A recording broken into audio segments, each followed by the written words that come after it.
نتعلم نخطو نتقدم وننير الدرب إذا أظلم بسم الله الرحمن الرحيم، والصلاة والسلام على نبينا محمد وعلى آله وصحبه أجمعين. طلاب وطالبات الصف السادس المرحلة الابتدائية، مرحبا بكم في قناتكم قناة أستاذ همام التعليمية. في هذا الفيديو حنتناول درس مهم جدا في دروس الوحدة الثالثة النسبة المئوية. درسنا اليوم بعنوان الربح والخسارة. قبل مشاهدة هذا الدرس أنصحك بمشاهدة درس الزيادة والنقصان في المئة حتى نقدر نفهم درس الربح والخسارة بصورة جيدة، لأن نحن عندنا في حالة البيع والشراء الربح هو عبارة عن زيادة والخسارة عبارة عن نقصان، أو الزيادة هي عبارة عن ربح والنقصان هو عبارة عن خسارة. طيب، أولا نبدأ بالربح، وأنا قسمت الدرس على حسب المطلوب في كل سؤال. أول سؤال ممكن يجينا يسألني يقول لي جد النسبة المئوية للربح. والنسبة المئوية للربح يا جماعة عندنا لها قانون بنشتغل بها. النسبة المئوية للربح بتساوي شنو؟ تساوي الربح ذاته على ثمن الشراء ومضروب في 100%. تمام؟ إذن أول حاجة يمكن يطلبها مني النسبة المئوية للربح، وهي بيساوي الربح على ثمن الشراء مضروبة في 100%. ممكن واحد يسأل يا أستاذ طيب ما هو الربح؟ نقول له الربح يساوي، أو الربح عبارة عن زيادة زي ما قلنا، معناه بيساوي ثمن البيع ناقص ثمن الشراء. الربح يساوي ثمن البيع ناقص ثمن الشراء. إذا لو لقيت مسألة فيها ثمن البيع وثمن الشراء وطلب النسبة المئوية للربح، ما علي أول حاجة أجيب شنو يا جماعة؟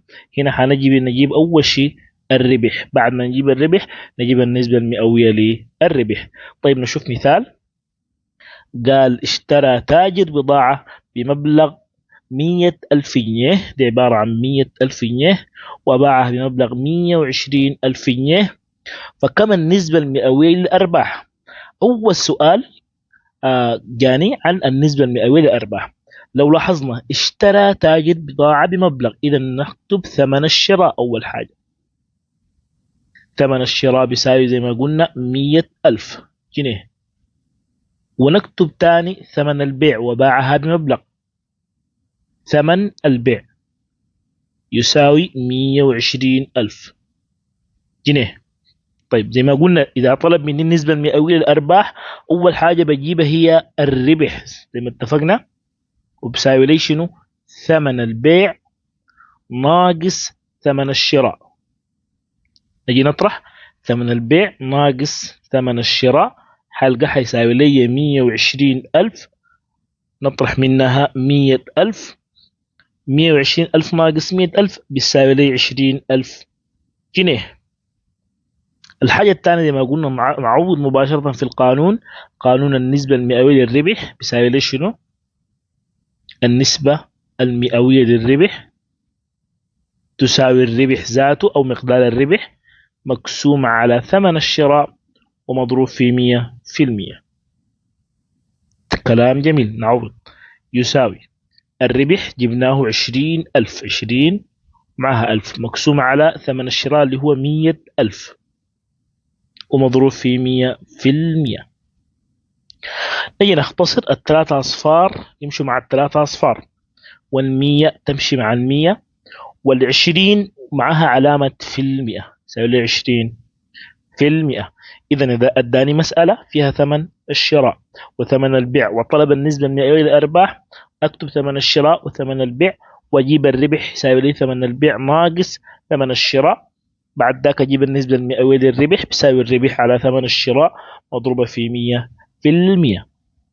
طيب ما زلنا في المطلوب الأول اللي هو يقول لي جد النسبة المئوية للأرباح، لكن احنا عندنا في الحالة دي الحالة الثانية يكون عندي منصرفات إضافية غير ثمن الشراء.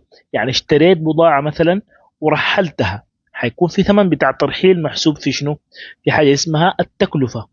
ولو مثلا انت جبت جهاز او اشتريت جهاز جديد وفي ثمن بتاع تركيب، اذا حيكون في تكلفة إضافية لثمن الشراء.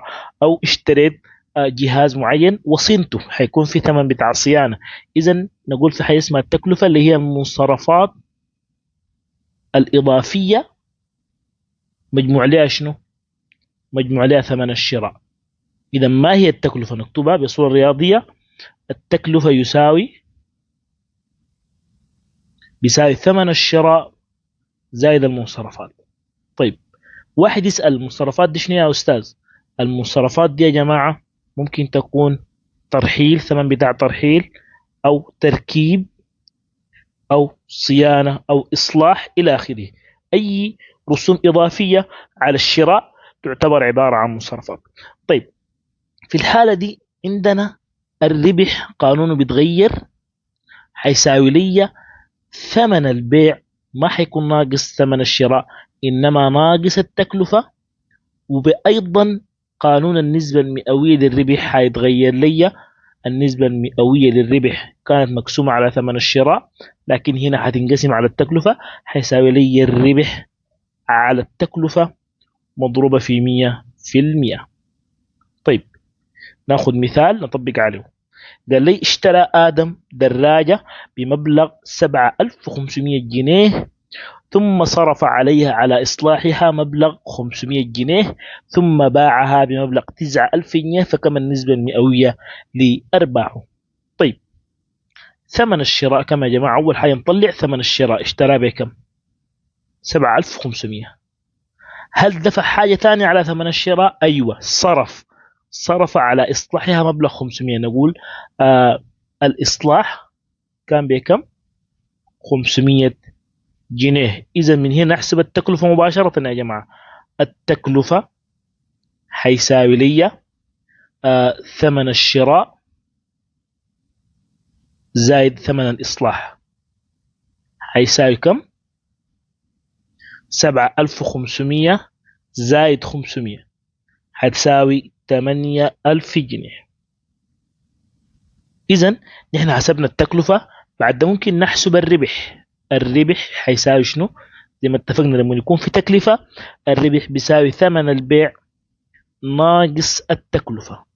طيب نجي نطرح ثمن البيع في المسألة، قال لي كم؟ باعها بمبلغ 9000، حيساوي 9000 ناقص التكلفة اللي حسبناها جاتنا ب 8000. 9000 ناقص 8000 حيساوي كم؟ 1000 جنيه.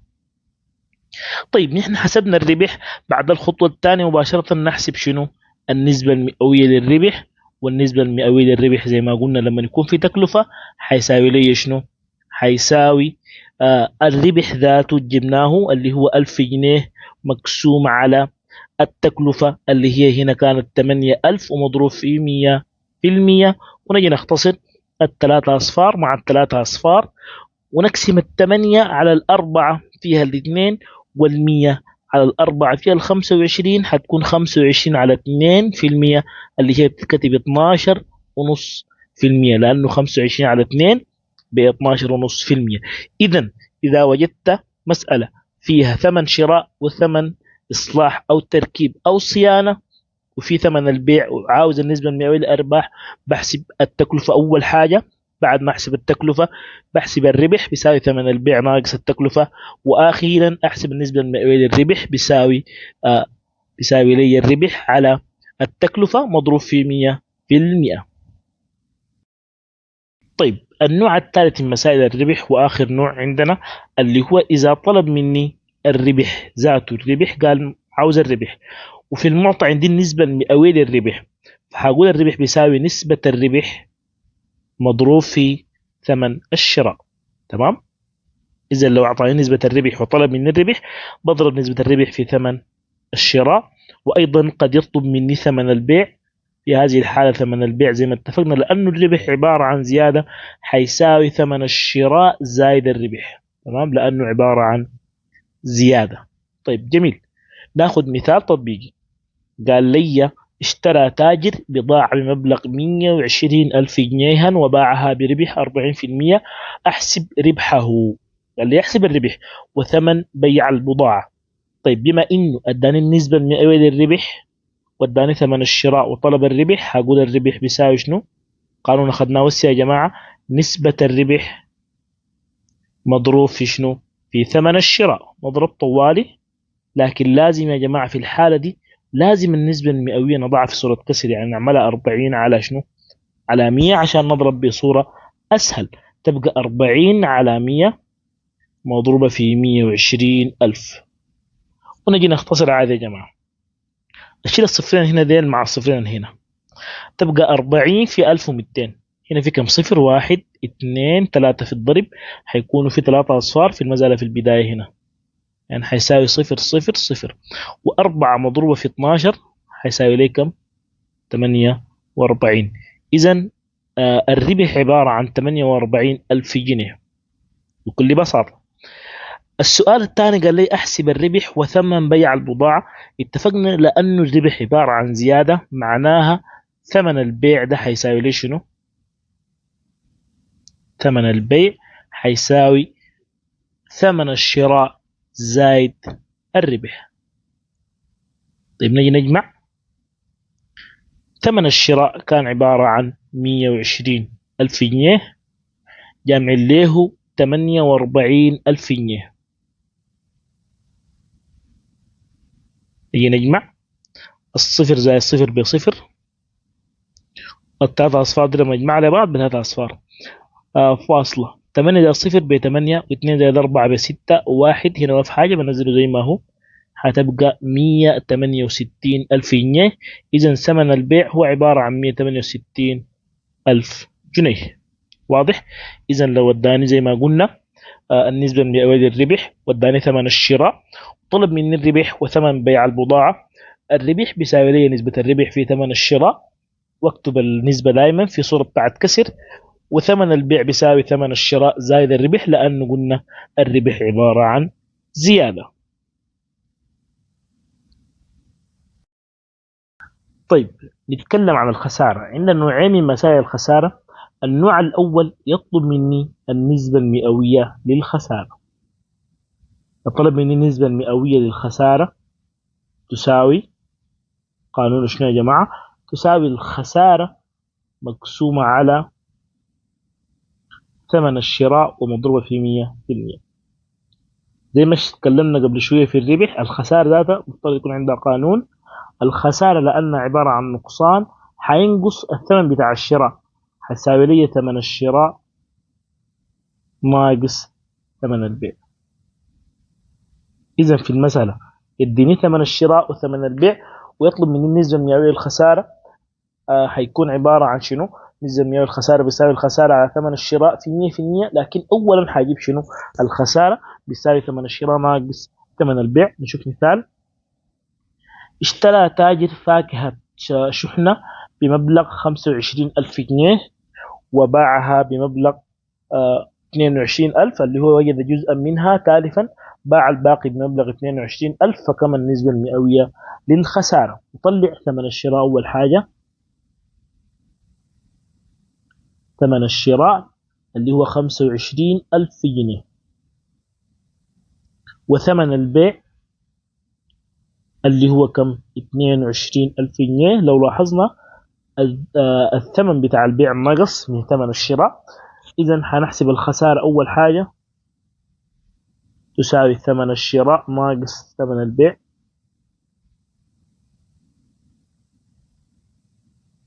يعني هتساوي 25,000 ناقص 22,000، اللي هي عبارة عن 3,000 جنيه.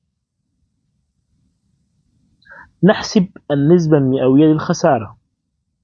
زي ما اتفقنا قبل شوية، النسبة المئوية للخسارة تساوي شنو؟ مقدار الخسارة اللي هي الخسارة ذاتها على ثمن الشراء ومضروبة في 100%. نجي نضرب ونحسب، هتساوي لي كم؟ 3,000 على مبلغ أو ثمن الشراء 25,000 في 100%، ونختصر الثلاثة أصفار مع الثلاثة أصفار، ونختصر 25 مع 100. دي على 25 فيها الواحد، وال100 على 25 فيها الأربعة، و3 في 4 هتبقى 12%. إذا النسبة المئوية للخسارة كانت 12%. زي ما قلنا، إذا طلب من النسبة المئوية للخسارة وفي المعطى في ثمن الشراء وثمن البيع، بحسب الخسارة أولا بيساوي ثمن الشراء ناقص ثمن البيع. عكس شنو؟ عكس تماما في الربح. في الربح البيع بيكون أعلى من شنو؟ من الشراء، لأنه السعر حيزيد. أما في الخسارة حينقص ثمن الشراء، اللي هو حتكون لي الخسارة بيساوي ثمن الشراء ناقص ثمن البيع. بعد ما حسبت الخسارة أحسب النسبة المئوية للخسارة تساوي لي الخسارة على ثمن الشراء في 100%. طيب آخر نوع عندنا من أنواع المسائل اللي هو يطلب مني الخسارة ويكون المعطى النسبة المئوية للخسارة. هنا الخسارة بيساوي شنو؟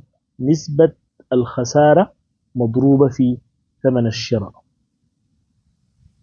أيضا قد يطلب مني ثمن البيع. في الحالة دي ثمن البيع عبارة عن شنو؟ لأنه اتفقنا قبل كده إنه الخسارة عبارة عن نقصان حتنقص ثمن الشراء، على عكس البيع اللي هو عبارة عن زيادة وهو بيزيد ثمن البيع، ده حينقص ثمن الشراء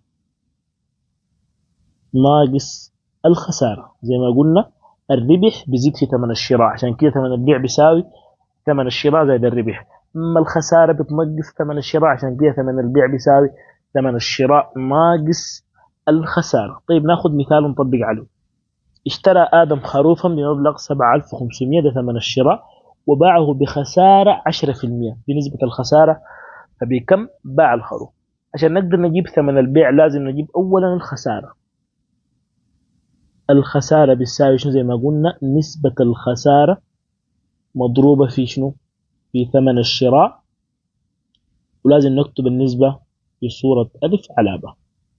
هيساوي لي 10 على 100 دي نسبة الخسارة مضروبة في ثمن الشراء اللي هو 7500. نختصر الصفرين مع الصفرين، و10 في 75 تساوي 750 جنيه. طيب نحسب ثمن البيع. هيساوي لي شنو؟ هيساوي ثمن الشراء ناقص الخسارة. أي نطرح طرح عادي، هيساوي لي 7500 ناقص 750. صفر ناقص صفر بصفر، وصفر ناقص 5 ما حتجي، هنستلف من هنا 1 دي تبقى 4 ودي تبقى 10. 10 ناقص 5 فيها الخمسة. أيضا 4 ناقص 7 ما حتجي، نستلف 1 دي تبقى 6 ودي حتبقى 14. ناقص 7 فيها السبعة، والستة دي حننزلها زي ما هي لأنه ما في رقم يطرح منها. إذا الناتج النهائي 6750 جنيه. زي ما قلنا إذا طلب مننا ثمن البيع واداني النسبة المئوية للخسارة، أول حاجة هجيب الخسارة بيساوي نسبة الخسارة مضروبة في ثمن الشراء، ومن ثم أجيب ثمن البيع بيساوي ثمن الشراء ناقص الخسارة. طيب بكده نكون وصلنا لنهاية الحصة. إذا الفيديو ده أعجبك أعمل لايك وشير الفيديو لزملائك، وما تنسى الاشتراك في القناة وتفعيل زر الجرس عشان يصلك كل ما هو جديد ومفيد. إن شاء الله في الحصة القادمة نحل التمرين العام في النسبة المئوية.